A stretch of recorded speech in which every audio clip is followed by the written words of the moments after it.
నమస్కారం ప్రేక్షకులకు గురు పౌర్ణమి శుభాకాంక్షలతో ఈటీవీ 360కి స్వాగతం. ముందుగా ప్రధానాంశాలు.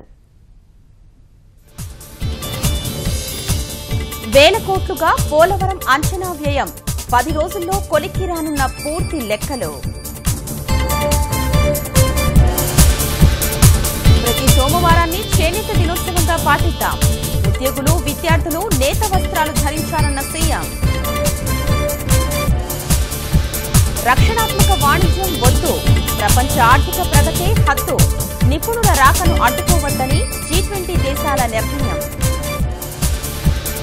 మానవ వనరుల సద్వినియోగాన్ని మరింత పెంచాలి, సరిహద్దులు లేని డిజిటల్ ప్రపంచం రావాలని మోదీ పిలుపు.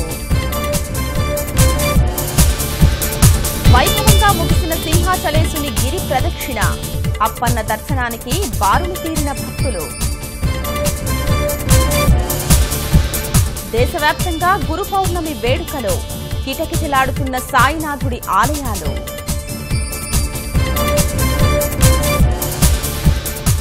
పచ్చటి కొండలు వాగులు, భువికి దిగొచ్చిన మేఘాలు, ముచ్చట కొలుపుతున్న మన్యం అందాలు. వెస్టిండీస్తో భారత్ ఏకైక T20 మ్యాచ్ నేడు. సీనియర్ల రాకతో బలోపేతమైన కరేబియన్ జట్టు.